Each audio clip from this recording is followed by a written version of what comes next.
Welcome to SlipLogic. Today we're diving into one of the most anticipated matches of the 2026 World Cup so far, Spain versus Portugal in the knockout stage. Instead of relying on hype or narratives, we're breaking this down using pure underlying metrics, tactical friction points, and structural analysis. Let's get into it.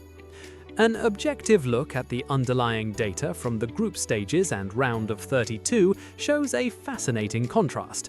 Spain, under Luis de la Fuente, have been the most structurally sound team in the tournament.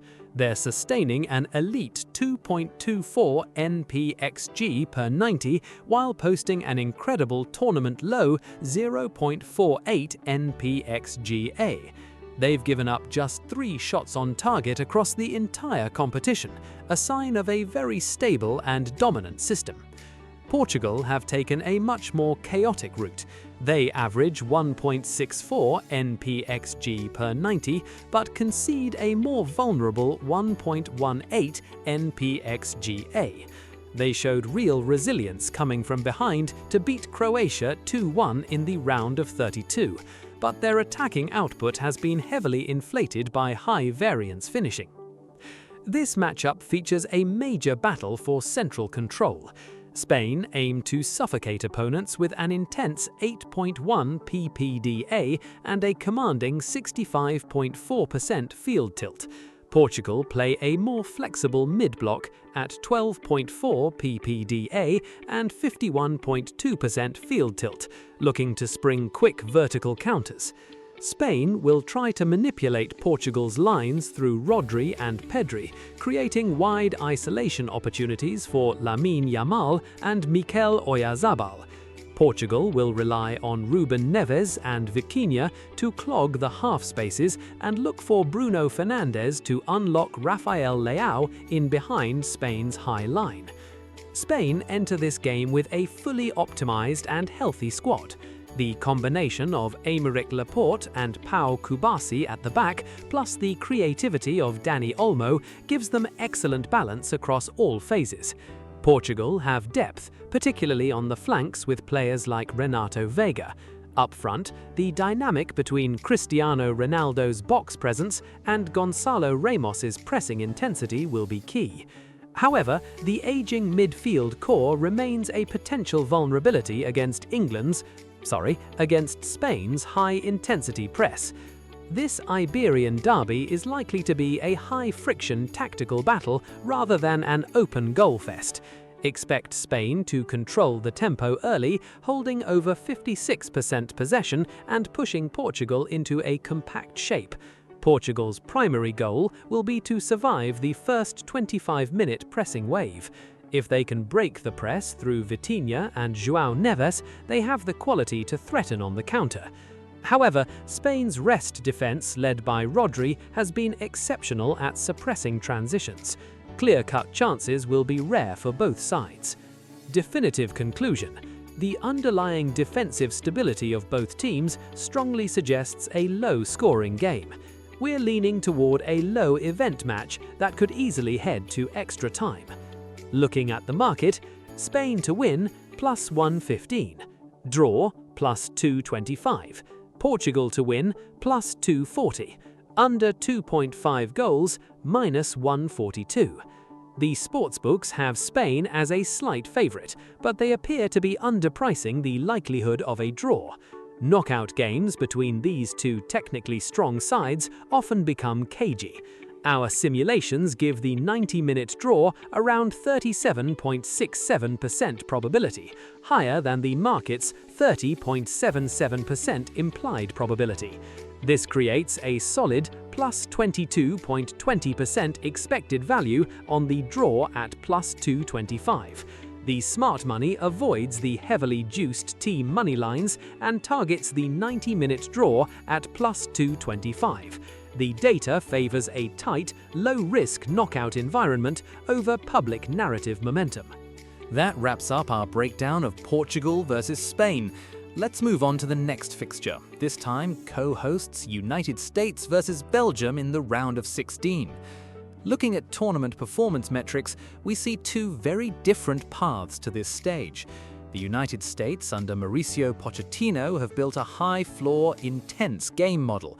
They're averaging 1.74 NPXG per 90 and a solid 0.95 NPXGA. They've scored at least 2 goals in every single match so far, showing strong central creation and conversion efficiency. Belgium have taken a much more chaotic, high-variance route. They generate 1.68 NPXG per 90, but concede a vulnerable 1.46 NPXGA. Their 3-2 extra-time win over Senegal showed resilience, but their defensive numbers suggest major fragility against elite pressing sides. This matchup sets up a fascinating clash of styles. The USA rely on high-intensity vertical pressing traps with a 9.1 PPDA and 54.8% field tilt. Belgium prefer patient build-up play with a 12.8 PPDA and 58.2% field tilt, looking to control tempo through short passing. The critical friction point is in the half spaces. Leandro Trossard and Kevin De Bruyne will look to exploit pockets, while the USA will use Tyler Adams and Weston McKennie to break up those central lanes and launch quick transitions through Christian Pulisic and Malik Tillman. Big news for the USA, Folarin Balogun's red card suspension from the round of 32 has been overturned on appeal. His return drastically boosts their attacking threat. His speed stretches defenses vertically and creates more space for Pulisic and Malik Tillman. Belgium are missing Zeno de Bast through injury, forcing Thomas Meunier and Brandon Michel into difficult defensive roles.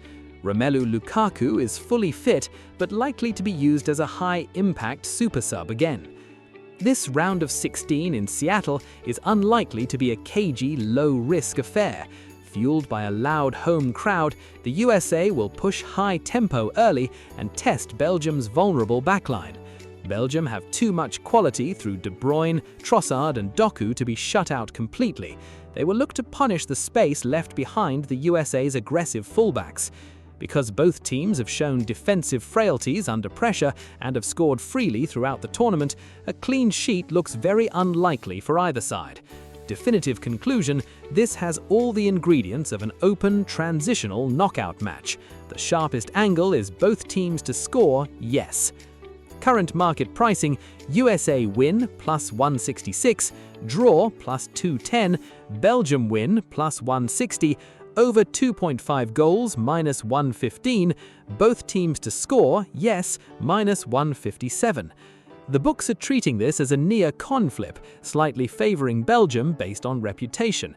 However, they're underpricing the USA to qualify at minus 110. Our simulations, factoring in home advantage, Balogun's return, and Belgium's defensive regression, give the USA a 59.82% chance of advancing. This creates a solid plus 14.22% expected value on the USA to qualify. The smart money avoids the volatile 90-minute money line and targets USA to qualify at minus 110. The market is not properly accounting for the home environment and Belgium's structural vulnerabilities. That's our full analytical breakdown for USA versus Belgium. If you want more deep dives, model updates, or matches, subscribe for more and drop your prediction in the comments. Who advances to the quarterfinals? Like the video if you found this valuable and subscribe for more logical, data-driven football analysis. See you in the next one.